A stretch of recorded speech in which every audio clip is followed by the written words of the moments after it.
Life is precious, and we all have the opportunity of living it to the fullest. Unfortunately, so few of us know how to manage it all. How do we account for our opportunities? How do we account for our time?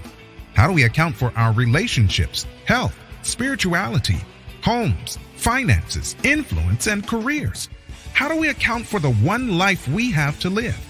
I am so glad you asked. In this program, you will find answers to all of these questions and more. Welcome to the Account for Your Life podcast with your host, the healthy accountant himself, Jay Moore. What's happening, everybody? Guys, I want to welcome you back to another episode of the Account for Your Life podcast. This is Jay Moore, your healthy accountant, helping you to account for your life. Man, so today, here's what we're talking about: why the cost of success is so high. And I sat here and I thought about this for a while, and I think it's tough, to think about success, to think about where we could potentially go, and then think about what it would actually cost to get there. So today we're going to talk about that. We're going to look at, pretty much a principle that Jesus laid out when he was moving towards where he was going, like the success he had to have. We're going to talk about that today, and so buckle up. Let's see if we can do this in just a few minutes and get you out of here. So thanks so much for joining. Let's go ahead and jump right into this. So yesterday on the podcast, we talked about God's prosperity model.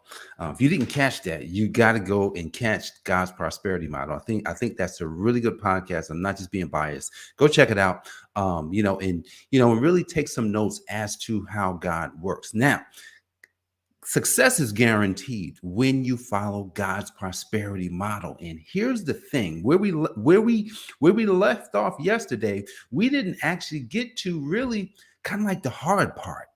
There's a hard part of this model that a lot of us we cannot miss what's hard about moving towards the success that God truly wants for us. Now, here's the thing. God is so good. God is so good. Last night on Next Level Faith, I talked about God's purpose for our life. And the thing is, just because you or I don't actually reach the purpose that God has for us, doesn't make us any less than. You just didn't get exactly where he had you, exactly where he wanted, exactly where he desired for you to be. And that's okay.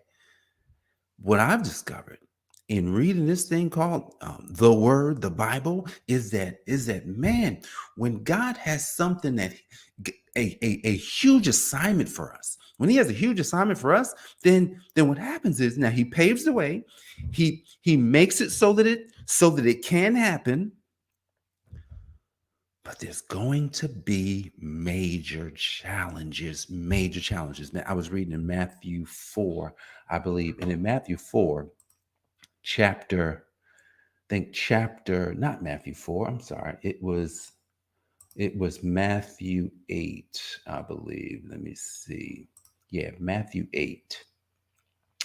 And let me just kind of pull it up real quick. Let me pull up what I was reading a little bit earlier. All right. So Jesus is out doing his thing. He's out healing people. He's out, showing people the power that he has over disease and over sickness. And so people are going to get excited. Like, have you ever been around somebody doing some amazing things? Man, hey, man, can I roll with you? Hey, man, can I come where you're going? I can just think about a person, that maybe I looked up to at some point, and they were, just think about this, when I go back to my basketball days, right? I go back to my basketball days, and I remember it was like, hey, you want to get good? Hey, let's go to the gym at 5 o'clock in the morning. Hey, you want to get good? Let's go running at 5.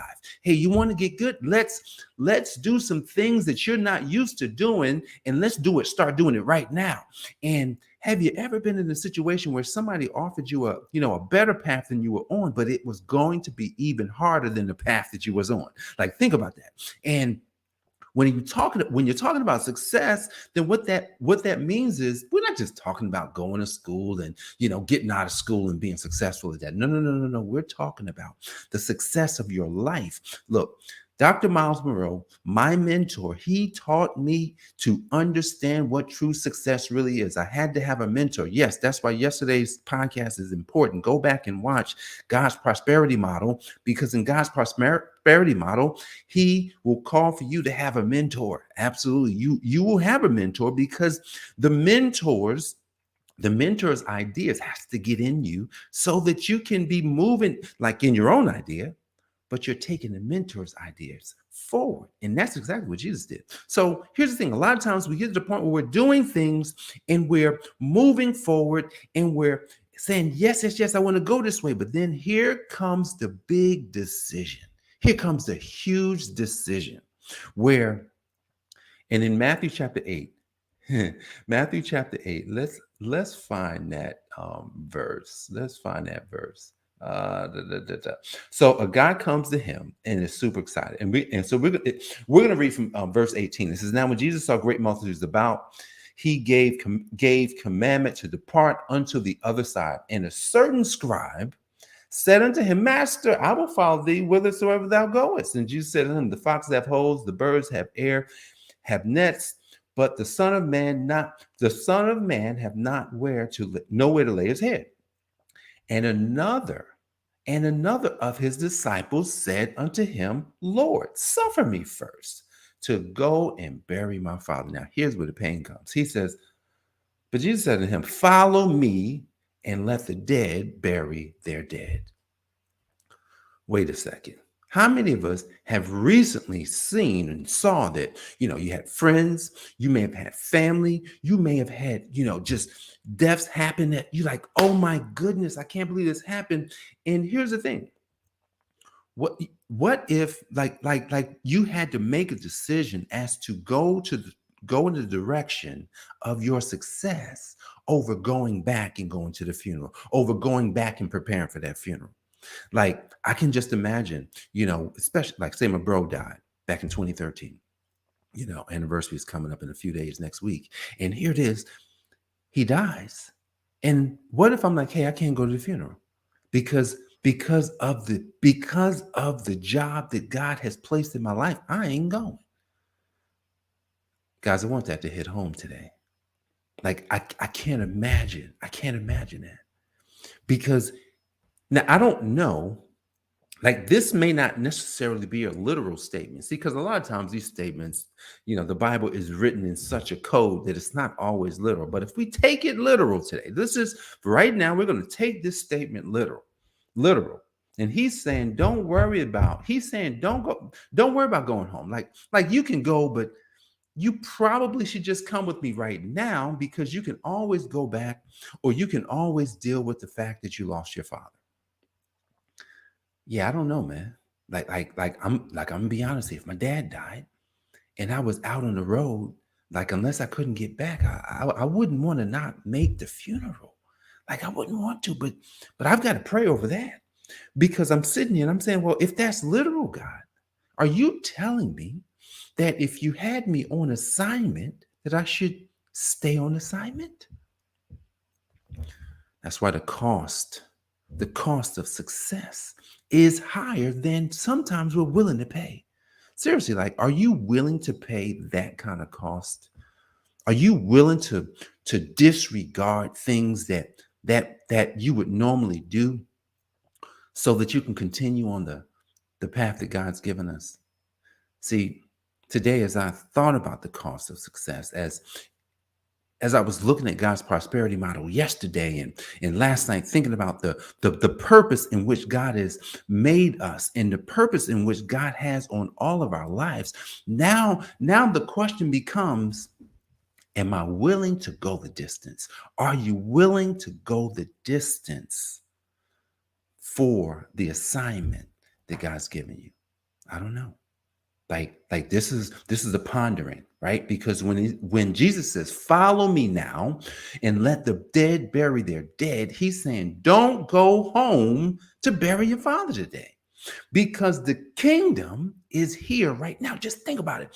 I would take the kingdom over family. Would you take the kingdom over family today? because the kingdom is the solution. That means that, look, at the end of the day, the kingdom could decide to bring my father back. The kingdom could decide to extend my life. The kingdom can decide that, to give me more favor. The kingdom can decide to give me more grace. The kingdom can decide to give me more money. The kingdom can decide to give me more homes and houses. The kingdom can decide to help to allow me to help more people. The kingdom can decide all these things. So when we hear the word righteous, then that word righteous just means being in good standing with the king. And if I had to choose being in good standing with the king over anything else, I've got to choose being in good standing with the king. Look, the cost of success is going to be high. But here's the question that we all have to answer today. On the seventh day, on the day when we all should be taking a rest from all our work, we should decide today, hey, man, what's more important, the kingdom or anything else? Doesn't matter what that anything is, but what's more important, the kingdom or anything else? Today, I choose the kingdom, and I choose the success that the kingdom has laid out for my life. And whatever that is, I'm willing to go the distance for the kingdom. Guys, I appreciate you for joining me for another episode of the Account for Life podcast. Make sure you make that decision today. I'm Jay Moore, the Healthy Accountant, helping you to account for your life. God bless. I'll see you on the next episode. Peace. Thanks for joining us, listening friends. We are so glad you invested this time with us. Always remember, you only have one life to live, so live it to the fullest. This has been the Account for Your Life podcast with your host, the Healthy Accountant himself, Jay Moore. Until next time, make it a great day.